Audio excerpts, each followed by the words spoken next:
Hey, and welcome to Eat Out at Home, the podcast. This is the place for those who love cooking and creating connections through food. I'm your host, Chef Evelyn, and on this podcast, I share with you my favorite tips and tricks for enjoying life one bite at a time. If you're ready for today's episode, sit back, relax, grab a snack, and let's dive in. Hey, and welcome back to another episode of Eat Out at Home, the podcast. And today I want to talk a little bit about how to get out of a recipe rut. This is something that I'm going to share with you that I do a lot, and I don't have to consistently look for new recipes in order to do it. So if you thought that the tip was going to be like, oh, just buy new cookbooks and just go on Pinterest and just go on social media, like I feel like that's obvious, like if you're in a recipe rut, but I want to show you how to get out of a recipe rut and do it in a way that it is very minimal effort and also that gives you infinite possibilities. So I mentioned in another episode about how I think people really only need about 10 to 15 base recipes. And the reason why I believe that is because I believe in the idea of recipe remixing. And it's so funny because I used to actually have something called the remix years ago. We're talking like 2010s, right? And but I was recently watching Sola El Wally on YouTube, and she was doing like off script with Sola, and basically she was talking about riffing on recipes, and I was like, oh my gosh, this is exactly what I mean. It's about taking these base recipes and remixing them with different flavor profiles or different ingredients, but never running out of ideas. And so this is why I feel like recipe templates are so important to me and so useful to me, because I also have certain base recipes that I can remix. And one of my favorite examples is a roast chicken, right? Which, you can do a very standard roast chicken with rub it down with some fat, salt, pepper, put some onion and celery and carrot in there and put it in the oven. You have a very classic roast chicken. Or you could make like a smoky chipotle butter and stuff it with cilantro and lime. Okay. And, put some cumin and some coriander on it. And now you've got a completely different flavor profile. But you could take that same roast chicken and slather it in a jerk marinade. But you could take that same roast chicken and you can, dry brine it in some barbecue spices and then glaze it with some barbecue sauce.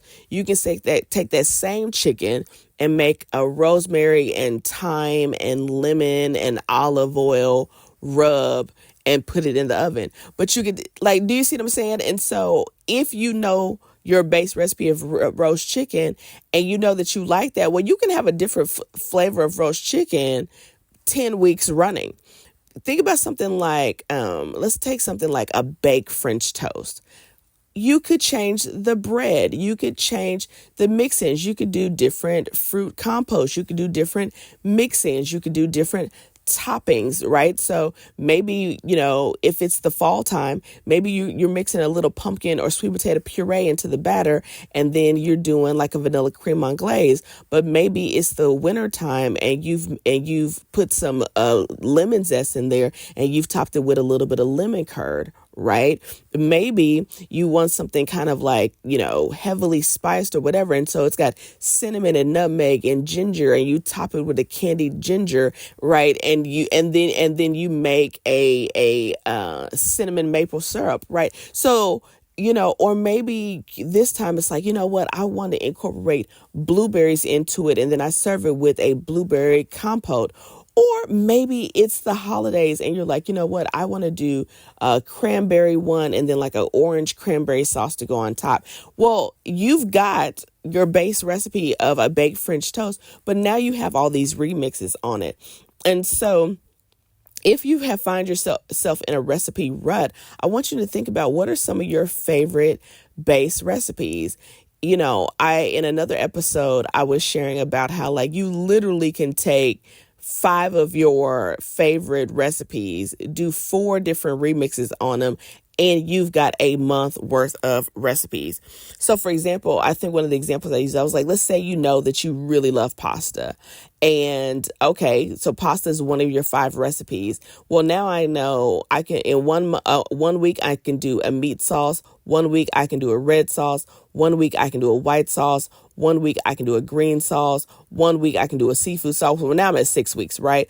And not only that, I could change the type of pasta that I'm using, but I know I like pasta. Well, so now if I've got 5 to 6 weeks of a pasta idea, I've got 5 to 6 weeks of a chicken idea. That's 2 days out of the week already for the month. Okay, let's say let's use tacos as an example. Let's say you know you love tacos. Well, 1 week you can do chicken tacos. 1 week you can do fish tacos. 1 week you could do steak tacos. 1 week you could do, a vegan or vegetarian taco. And there's your month, and you're not eating the exact same thing. You can change the toppings, you can change the sides, you can change the sauces, you can change the slaw, you can change the flavors that you use, right? I know I love a soup. So I know, 1 week I can have a broth-based soup, 1 week I can have a creamy-based soup, 1 week I can have like a tomato-based soup, and 1 week I can have a potato creamy-based soup. And I can change the meat, or I can change the grain, or I can change the veg. And now for 4 weeks out of the month, yes, I'm still having soup, but okay, I'm having different types of soup. And now can you see how so quickly I've got chicken down, I've got pasta down, I've got tacos down, and I've got soup down. Well, that's almost a whole month. Let's pick something else. So let's say, you like, you're trying to get more fish in your diet. That's something that I'm trying to do. So maybe 1 week you doing baked fish. 1 week you're doing grilled fish. One day you're doing, baked fish, broiled fish, fried fish, and grilled fish. Okay. And you can change the fish. So maybe 1 week it's cod. Maybe 1 week it's trout. Maybe 1 week it's salmon. Maybe 1 week it's halibut. Maybe 1 week it's tuna. Maybe 1 week it's sea bass. Well, there you go. There's just 6, even let's say they were all pan seared, but if I'm doing tuna and then halibut, but then sea bass, but then trout, but then salmon, but then cod, that's 6 weeks. Right. And so now I've got just that simple idea of I only had 5 base recipes: a fish, a soup, a pasta, a chicken, and a taco. But I've got a month worth of recipes because all I'm doing is either changing the ingredient, changing the seasonings, or changing the cooking method. Okay. And you can do that with a lot of things. Let's say your family really likes pizza. Okay, well, you can do Neapolitan style pizza. 1 week you can do Chicago deep dish. Another week you can do Detroit style pizza. Another time you can do pizzas on the grill. Another night you can do potato pizza or vegetarian pizza. You can change the crust. You can change the toppings. The possibilities are endless is what I'm saying. When you have mastered base recipes, salads are a fantastic example. Or maybe you like what I call them like nourish bowls, where they're just kind of like a Chipotle bowl or Cava bowl. But it's like, okay, 1 week the theme may be a Mexican theme bowl. 1 week may be a Caribbean theme bowl. 1 week may be an Asian theme bowl. But the idea of there's probably going to be some grain, there's probably going to be some veg, there's probably going to be some kind of protein, and there's probably going to be toppings and sauces.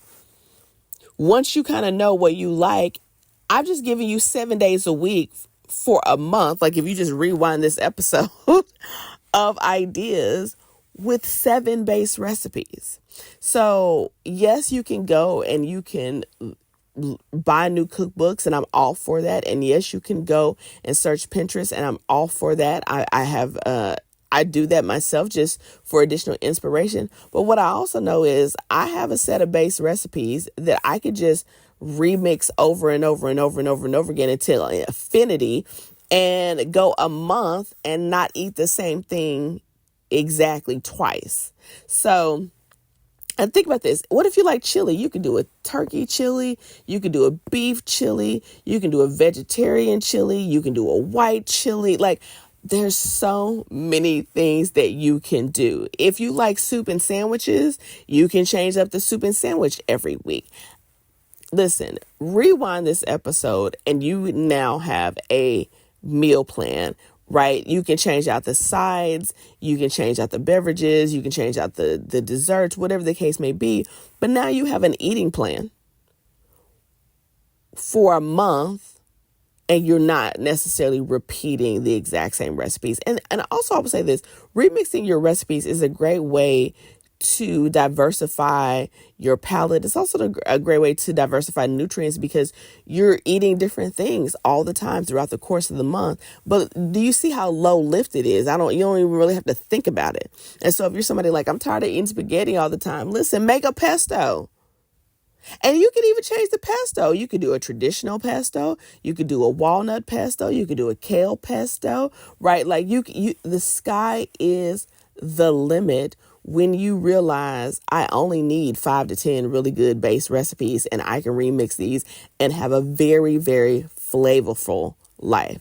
So let me know in the comments below, do you remix recipes? Have you even thought about approaching it that way? And let me know if you found this helpful and share. I think this episode is going to be super helpful for a lot of people who may not even listen to the podcast. So if you know some people who are struggling with, planning meals or, they don't love leftovers and they're tired of being in a recipe rut, share this episode with them. I would greatly appreciate it. And I will see you, or chat with you rather, in the next episode.